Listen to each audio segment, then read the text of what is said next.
Welcome to week 3. I appreciate you having completed the research in the work environment quiz last week. If for some reason you just joined the course and you were unable to complete the quiz, if you joined since yesterday afternoon, please email me immediately and I will set up the quiz for you to take it today. There will not be an additional extension given. Everyone should have actually had to enroll in the course by the May 17th in the afternoon, so this is your opportunity to let me know that you need to still do the quiz. I will check to see when you enrolled and give you that permission. All right, moving on. We are in week 3, and as you see, we are going to be completing an introduction memo. Now, before we get to the assignment itself, I want to show you how I have the information from the chapters. The relevant chapters are 7 and 8 this week. So we're just going to go in and see that I have a PowerPoint here that I have created that somewhat gives a summary of the content of the chapters. As you see, it is on an automatic play where it brings up the different features in the chapter, the different things that I want to highlight. The majority of the content is focused around what you need to know and what you need to understand to complete the assignment. Okay, this is not a full overview of the chapter itself. If you want to take the time and read the chapter in full, you are encouraged to do that. However, for the purposes of the assignment, this PowerPoint will, get you through the majority of that information. If you do not have access to the textbook yet, and I do recommend that you do get a hold of it or that you do use it in the library, for this week, it turns out that under Chapter 7, and if you let the PowerPoint come up, sorry, I'm just going to scroll way down here. I think it is something like slide 25. I'll know it when I see it. There is an example of the memo format. There it is. There is an example of the memo format that you need to use this week. This is a page out of the textbook. This is the one time that the example will be provided in the chapter PowerPoint. So if you don't have access to the textbook, or if you've used it in the library and you forgot to take a picture of this page, it is available to you this week for your formatting purposes. Okay, so that is the content I want you to look at prior to looking at the instructions themselves, but here they are. So we have introduction memo. The assignments that I give you, I always start with an objective. I want you to know why you are completing this assignment. All of the assignments for this course relate in some way back to those 7 learning outcomes that we talked about when we looked at the syllabus. And I want to highlight, what the point is, because often students will say, oh, I'm doing all this homework. Why am I bothering? What will this get me? What is this teaching me? Well, your objective statement that I provide will hopefully enlighten you as to why memos are important this week. So, instructions.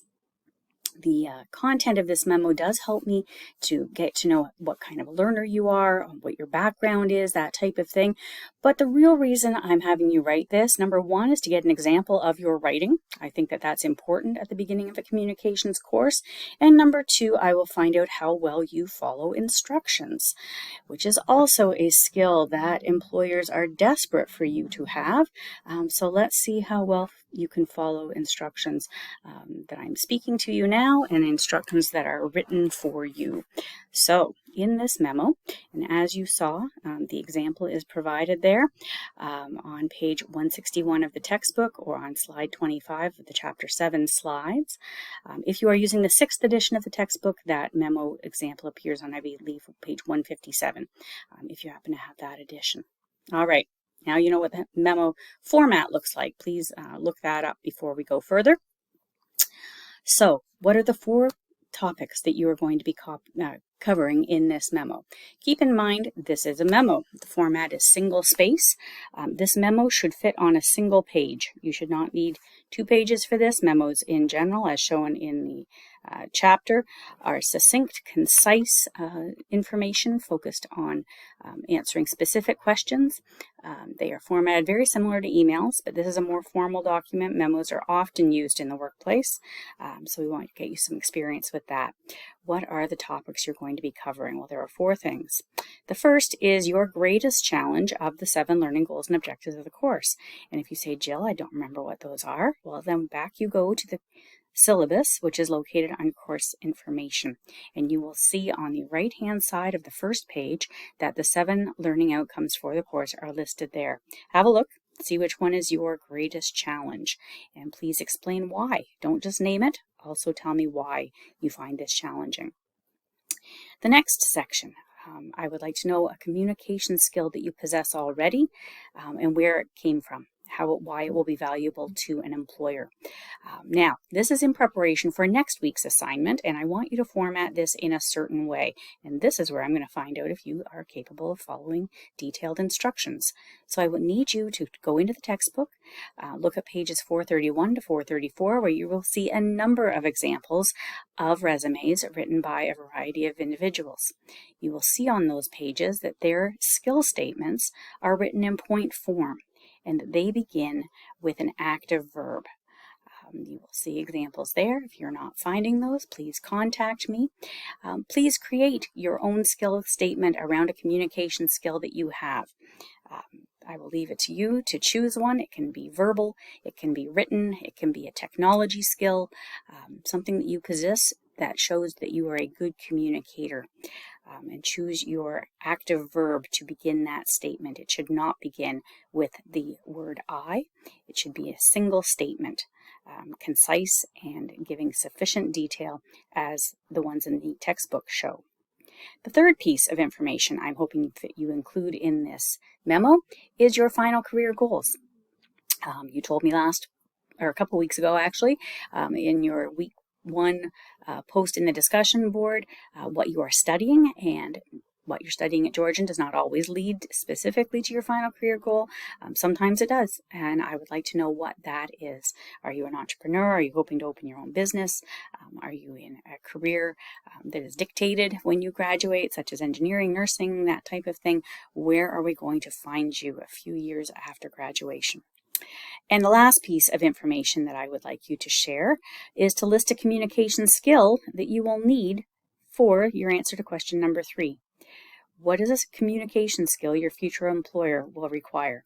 And if you say, Jill, I have no clue what they are looking for, well, then this is your chance to get experience searching job search websites such as Monster, Indeed, the Government of Canada, Government of Ontario, City of Barrie, County of Simcoe. They all have websites that have jobs listed.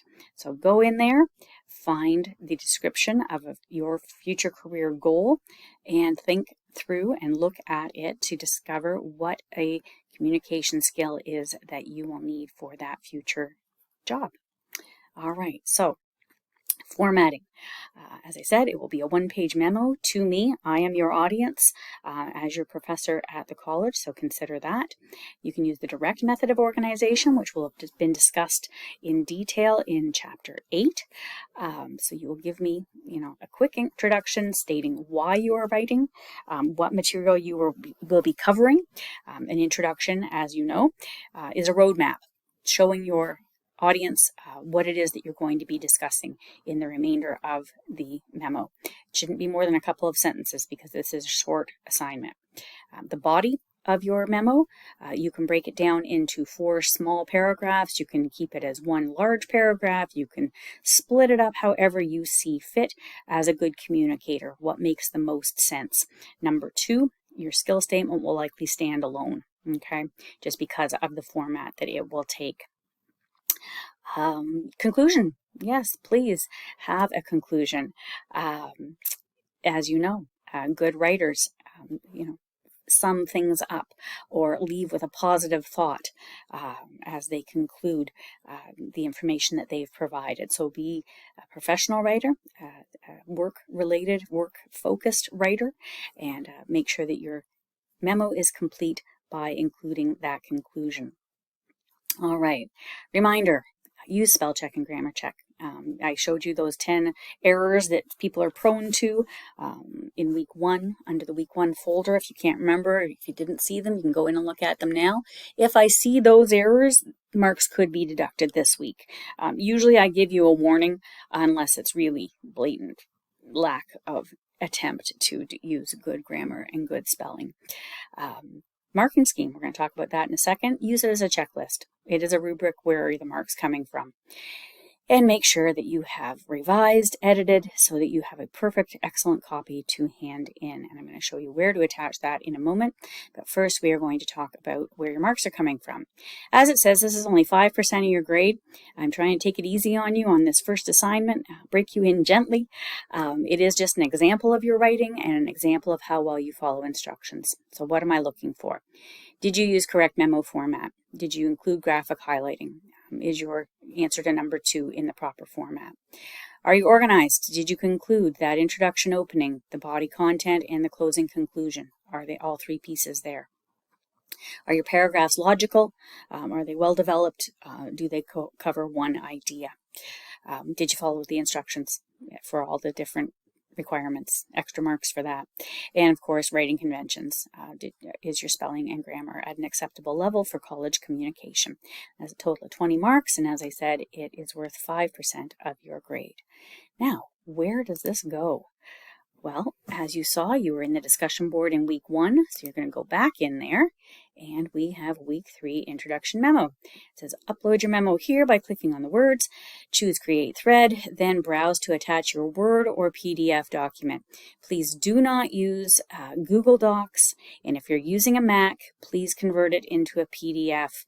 I don't have a Mac to mark with. I have a Windows computer, and I don't enjoy Google Docs. Often the formatting gets screwed up, so please just do as it says. Either submit a Word or a PDF document.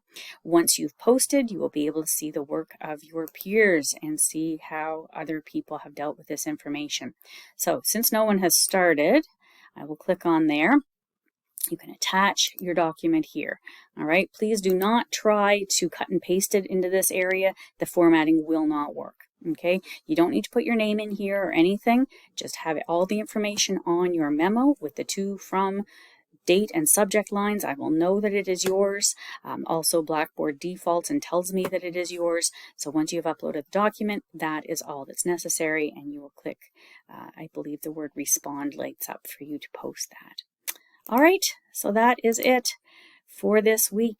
I thank you for your time and attention to this screencast. If you have any questions, you are welcome to email me, and on your version, it actually will show the little email button there. It's only because I'm in as myself that it doesn't show up. So thank you and have a great week.